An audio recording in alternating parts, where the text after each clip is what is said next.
موضوع الدرس فی صفات المؤمنین، سورۃ المؤمنون، تفسیر ابن کثیر۔ الحمد للہ رب العالمین، والصلاة والسلام علی اشرف الانبیاء وسید المرسلین، سیدنا محمد وعلی آلہ وصحابہ اجمعین۔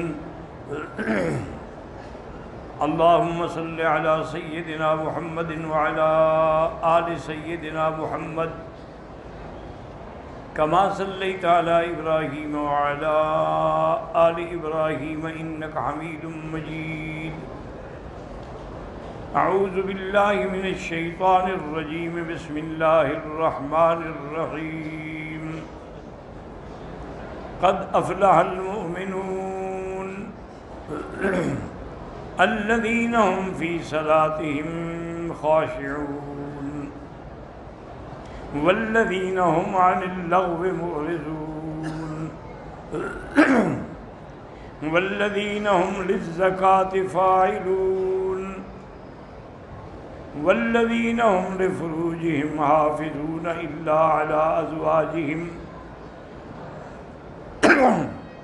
الا علی ازواجهم أو ما ملكت أيمانهم فإنهم غير ملومين،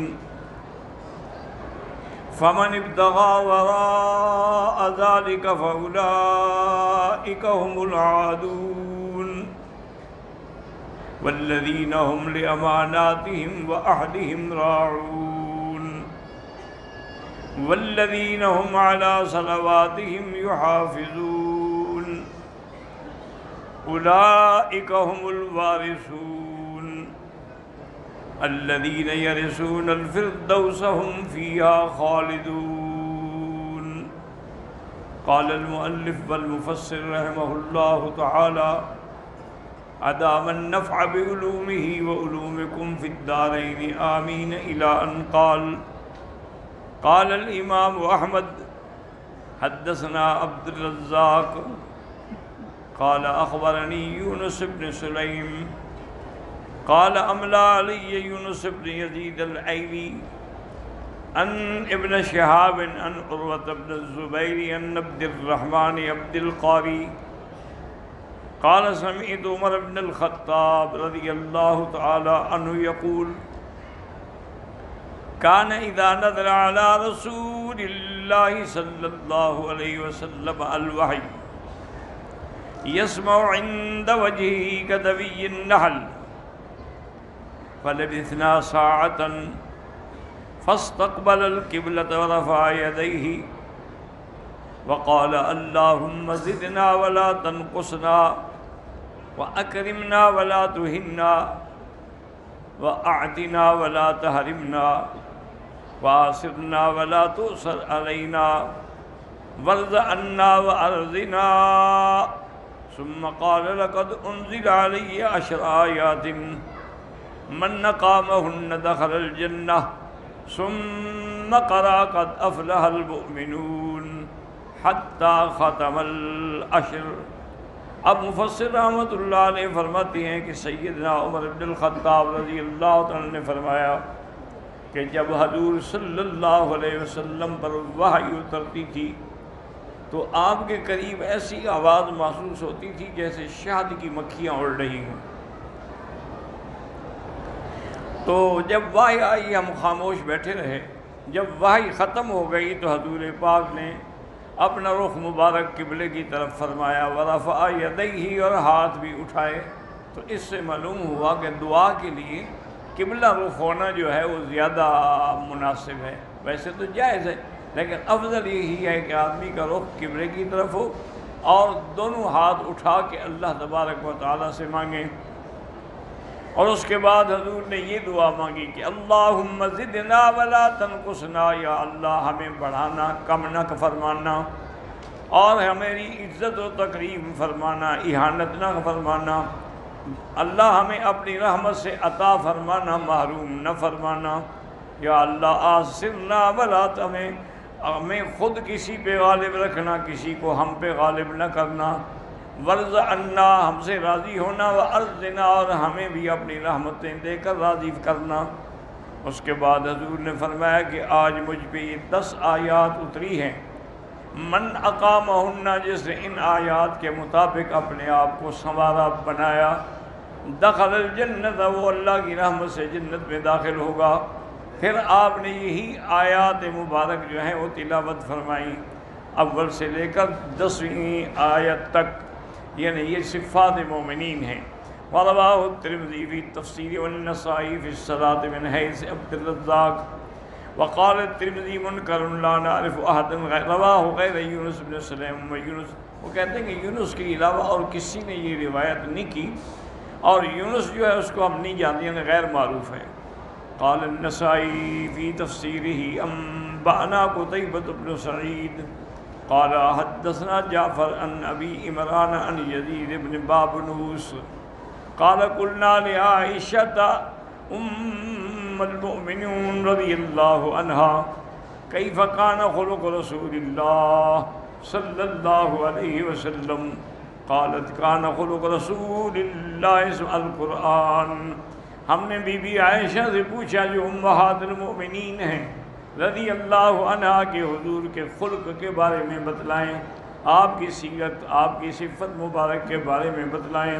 تو بی بی عائشہ نے فرمایا کہ حضور کا خلق اور سیرت صورت دیکھنی ہو تو قرآن کی ان آیات کی تلاوت کریں۔ اس لیے آپ نے پھر یہ آیتیں پڑھی اور اس کے بعد اس آیت تک پڑھی گئی، یہ ساری صفتیں حضور میں موجود تھیں۔ قالت ھاکذا کان خلق رسول اللہ، اسی طرح یہ خلق ہے حضور، یعنی یہ سیرت ہے حضور پاک کی۔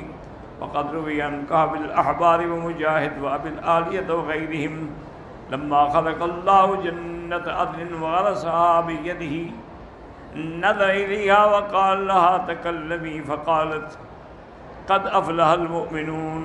قال کعب الاحبار لما اعد لهم من الکرامۃ فیہا وقال ابو العالیۃ فانزل اللہ ذلک فی کتابہ۔ اس روایت مبارک میں یہ آتا ہے کہ اللہ تبارک و تعالی نے جب جنت عدن کو پیدا فرمایا اور اپنے اپنے ہاتھ مبارک سے اس کے اندر درخت لگائے جیسے اس کی شان کو زیبا ہے، آپ نے جنت کی طرف نظر بھی فرمائی اور فرمایا بولو۔ اس نے کہا کہ جو ان صفتوں کے مالک ہوں گے وہ میرے اندر آئیں گے تاکہ انہی کے لیے مجھے تیار کیا گیا ہے۔ اس کے بعد اللہ نے کتاب مبارک میں یہ مومنین کی صفات ذکر فرمائی ہیں۔ وقد روی ذلک عن نبی سعید الخدری مرفوعا، انہوں نے اس کو مرفوعا روایت فرمایا۔ فقال ابو بکر البزار حدثنا محمد بن المثنى قال حدثنا المغیرة بن مسلمة قال حدثنا وہیب عن الجریری النبی نذرت النبی سعید قال خلق اللہ الجنت لبنۃ من ذہب واللبنۃ من فضة وغرسها وقال لها، اللہ پاک نے جنت تیار فرمائی، اس کی ایک اینٹ سونے کی اور ایک اینٹ چاندی کی، پھر اس میں باغ لگائے۔ اس کے بعد فرمایا جنت سے کہ بات کرو، اس کو بولنے کی توفیق دی، تو اس نے پھر یہی صفتیں بیان کی۔ فدخلت الملائکہ فقالت طوبی لک منزل الملوک۔ اب فرشتے اس جنت میں جب گئے اور دیکھا تو حیران ہو گئے، کہنے لگے کیا خوش قسمت ہیں وہ جو اس میں آ کے رہیں گے بادشاہوں کی طرح۔ ثم قال وحدثنا بشر بن آدم وحدثنا یونس بن عبید العمری قال حدثنا عدی بن الفضل قال حدثنا الجریری النبی نذرت النبی سعید رضی اللہ عنہ عن النبی صلی اللہ علیہ وسلم قال خلق اللہ الجنت لبنۃ من ذہب ولبنۃ من فضہ، ایک اینٹ سونے کی اور ایک چاندی کی، وملاتها المسک، اور اس کو جس چیز سے لگایا گیا، یعنی جیسے ہم مٹی کا گالا بناتے ہیں وہ مشک سے بنایا گیا۔ ثم قال البزار لا نعلم احدا رفعه الا عدی بن الفضل، اور کسی نے مرفوع بیان نہیں کی مگر عدی بن الفضل نے، لیکن وہ حافظ نہیں ہے۔ وهو شیخ متقدم الموت، وہ بوڑھے بھی ہو چکے ہیں اور موت کے بھی قریب ہیں۔ وقال الحافظ ابو القاسم الطبرانی حدثنا احمد بن علی قال حدثنا هشام بن خالد قال حدثنا بقیۃ عن ابن جریج عن عطاء عن ابن عباس قال قال رسول اللہ صلی اللہ علیہ وسلم لما خلق اللہ جنت عدن خلق فیہا ما لا عین رأت ایسی چیزیں جنت میں رکھی جو آنکھوں نے دیکھی ہی نہیں، ولا اذن سمعت، اور نہ کانوں نے سنی، ولا خطر علی قلب بشر، اور نہ کسی انسان کے دل میں ان کے بارے میں خیال آ سکتا ہے۔ ثم قال لها تکلمی فقالت بقیۃ عن الحجازیین ضعیف، وقال الطبرانی حدثنا محمد بن عثمان بن ابی شیبہ قال حدثنا منجاب بن الحارث قال حدثنا حماد بن عیسیٰ الابسی عن اسماعیل السدی عن ابی صالح عن ابن عباس یرفعہ لما خلق اللہ جنت عدن بیدہ ودلا فیہا ثمارہا، اس کے پھل، وشق فیہا انہارہا، اور اس میں نہریں بھی جاری فرمائیں، ثم نظر الیہا فقال، اس کے بعد نظر ڈالی اور پھر یہ صفات مومنون کی بیان کی اور فرمایا وعزتی وجلالی لا یجاورنی فیک بخیل، کوئی بخیل اس کے اندر نہیں آئے گا۔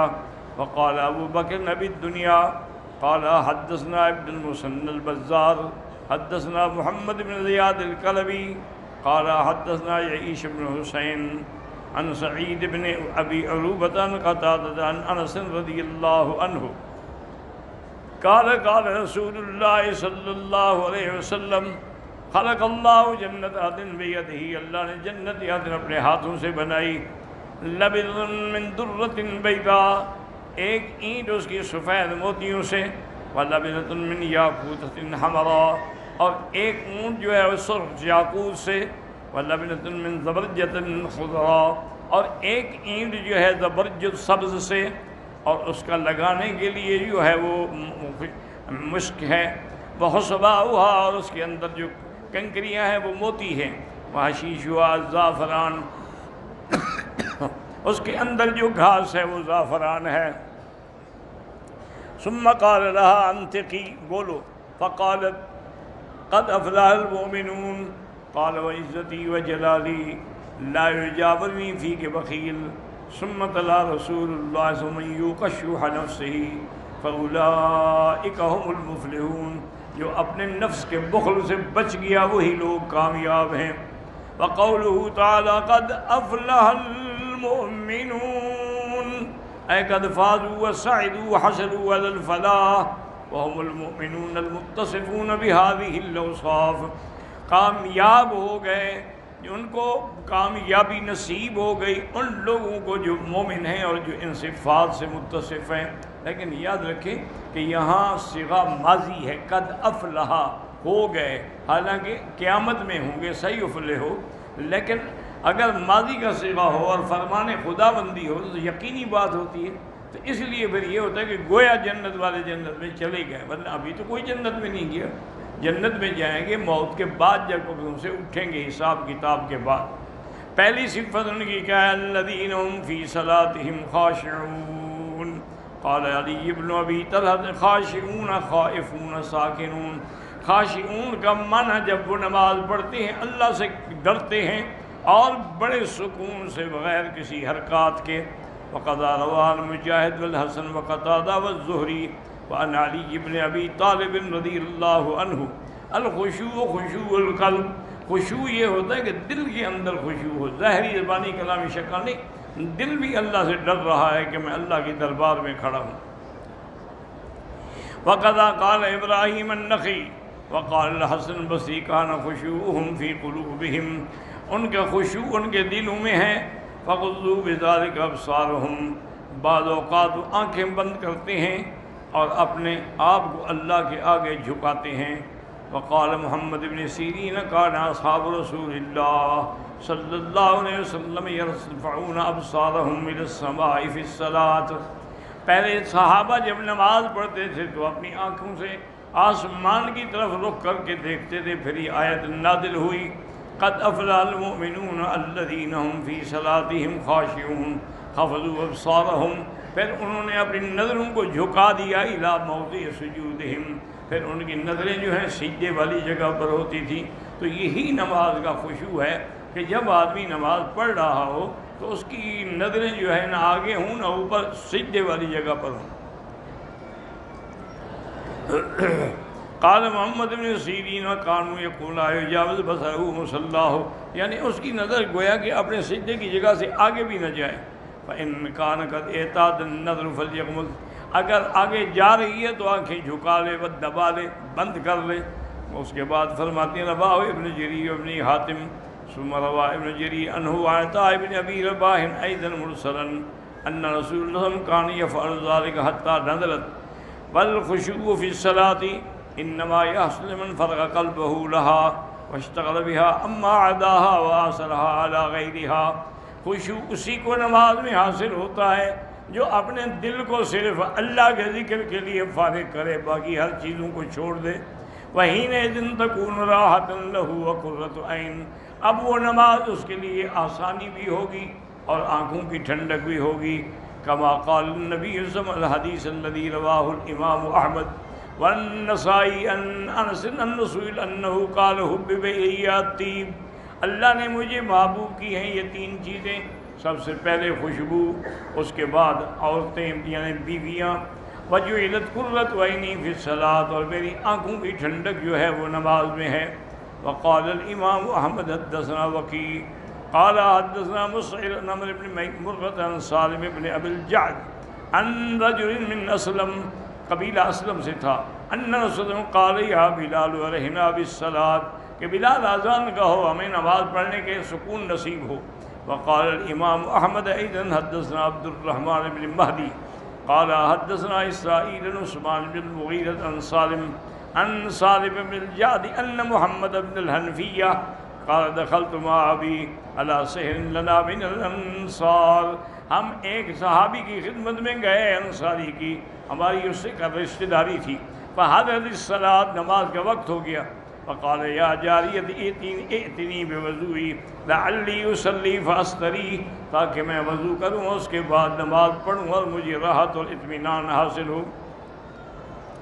فرعانا انکرنا علیہ ذلک، فقال سمعت رسول اللہ صلی اللہ علیہ وسلم یقول، انہوں نے کہا یہی بات میں نے خود حضور سے سنی ہے کہ آپ حضرت بلال کو فرماتے تھے کہ اب ہمیں نماز کے ذریعے سکون پہنچاؤ یا اذان کہو۔